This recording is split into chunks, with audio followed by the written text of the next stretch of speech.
Service de midi à la crêperie. Léo y est serveur depuis une dizaine de jours. Voilà, bon appétit. Si cet Alsacien de 22 ans a traversé la France pour le bassin d'Arcachon, c'est parce que sa patronne lui promettait un logement. Maintenant, c'est systématiquement, il faut être logé. Hein. C'est ce qui est normal. Parce que le problème ici, c'est qu'on n'a pas de logement. Ils ne vont pas me balancer 800-900 € par semaine pour se loger, quoi.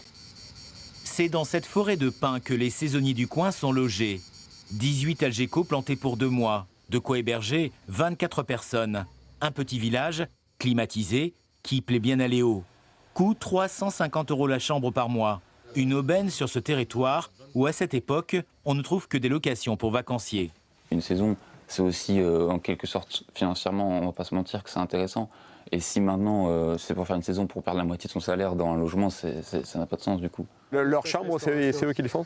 Les chambres, c'est eux. Pour les élus du secteur, ce coup de pouce est une nécessité.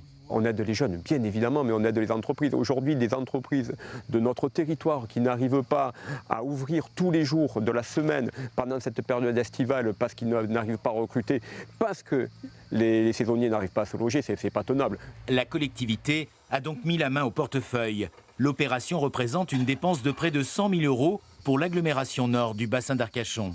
Quand vous avez des saisonniers qui font la saison dans leur voiture, dans une toile de tente, c'est pas toujours exceptionnel. Donc là, vraiment, on leur donne de bonnes conditions.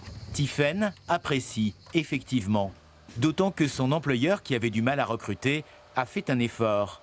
C'est pris en charge par mon entreprise. Donc moi, ça ne me coûte rien. C'est cet avantage-là aussi qui est top. Des places de camping sont aussi réservées aux saisonniers côté Cap Ferré. Mais le confort n'est vraiment pas le même qu'ici.